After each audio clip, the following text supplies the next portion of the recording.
Okay students, अब आप लोग वर्क देखें। जो वर्क करना है आप लोगों को, जो मैंने अभी सेल वॉल आपको ब्रीफ किया है उससे रिलेटेड क्या वर्क है। पहले आप हेडिंग डालेंगे सेल वॉल की, उसके बाद कहाँ से कहाँ तक लिखना है ये देख लें। सेल वॉल से आप लिखेंगे सेकंड लाइन सेल टाइप्स तक। उसके बाद आपने जो है इसी पैरा की थर्ड लाइन से द सेल से लेकर सपोर्ट तक लिखना है।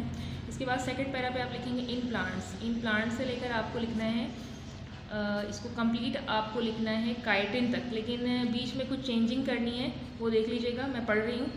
In plants, the cell wall is composed mainly of strong fibers of cellulose.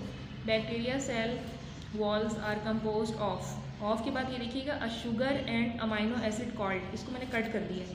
of के बाद डायरेक्टली आप लिखेंगे पेप्टिडोग्लाइकेन। ठीक है, क्या लिखेंगे? composed of peptidoglycan. उसके बाद इसी तरीके से लिखते जाएंगे। अब the main components of fungal cell wall, are को कट करके इसकी जगह इज लिख दीजिएगा। Wall is chitin. ठीक है, जब यहाँ तक इस तरीके से लिख लेंगे फिर आप एक पैरा ड्रॉप कीजिएगा। उसके बाद यहाँ से लिखेंगे आप इन प्लांट्स से लेकर सेकंड लाइन पर सपोर्ट द प्लांट्स। ठीक है, इसके बाद आपने जो है हेडिंग चेंज करनी है। सेल वॉल की एक टाइप्स हैं, ये लेयर्स होती हैं। तो फर्स्ट आप हेडिंग डालेंगे मिडल लेमिला की। मिडल लेमिला जो है वो आपको कहाँ तक लिखना है ये देख लीजिए। इट्स सेपरेट से लेकर ये यहाँ पर एंड हो रहा है यहाँ तक, पैक्टीन एंड सेलुलोज। उसके बाद आपने प्राइमरी सेल वॉल की हेड डालनी है, इसको भी कंप्लीट लिखना है इट लाइज से लेकर सेलुलोज तक। उसके बाद आपने जो है वो सेकेंडरी सेल वॉल लिखना है। इट लाइज से लेकर पहले आप लिखेंगे इसको सेकंड लाइन तक, उसके बाद थर्ड लाइन पर आएंगे इट इज़, इसमें भी कुछ चेंज करना है। इट इज़ के बाद आप only found in cell which, only found in cell which को कट कर दीजिएगा। बस आप क्या लिखेंगे, सेंटेंस क्या होगा, it is provide mechanical support in plants. Example some cells of xylem like brackets and vessels.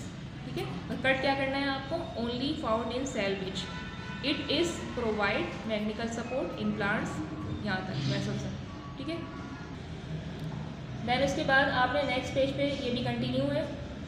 Page number 63 पर लिखेंगे प्लाज्मोडेस्मेटा। द ओपनिंग से लिखना शुरू करेंगे इसको आप। The opening in the cell wall are called plasmodesmata which contain strands of cytoplasm that connect adjacent cells, यहाँ तक लिख लेंगे। ठीक है, अगर आपसे एग्जाम में मैंने प्लाज्मोडेटा की डेफिनेशन पूछ ली तो आप यहाँ से भी इसको याद कर लेंगे, इसलिए मैंने इसको लिखवा दिया है सेल वॉल के साथ। ठीक है, उसके बाद है आपने फंक्शंस लिखने हैं सेल वॉल के। हेडिंग आएगी फंक्शंस ऑफ सेल वॉल। तो 3 फंक्शंस हैं सेल वॉल के, वो देख लीजिए। सबसे पहले आप फर्स्ट पॉइंट लिखेंगे फंक्शन का, the main function of the cell wall to protect the inner part of the plant cells, ये फर्स्ट है। उसके बाद सेकंड है इट गिव्स, यहाँ पर भी आपको कुछ चेंज करना है, वो बता रही है। It's plant cell more uniform and, plant cell more uniform and को कट कर दीजिएगा। तो आप ये सेंटेंस क्या बना लेंगे, it gives regular shape and provide support to the plant's body. Second function है ये। ठीक है, उसके बाद थर्ड जो फंक्शन है वो इसके साथ ही है। The cell wall is completely permeable to water and mineral salt which, इसमें भी कुछ कट करना है। क्या कट करना है देख लें।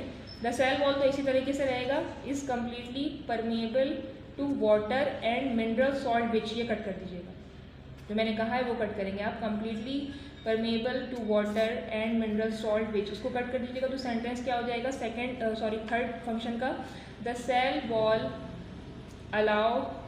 allows distribution of nutrients throughout the plant. ठीक है, तो ये 3 पॉइंट्स आपको, या 3 फंक्शंस लिखने हैं फर्स्ट सेकंड और थर्ड करके, फंक्शन ऑफ सेल वॉल के हेड डालने के बाद।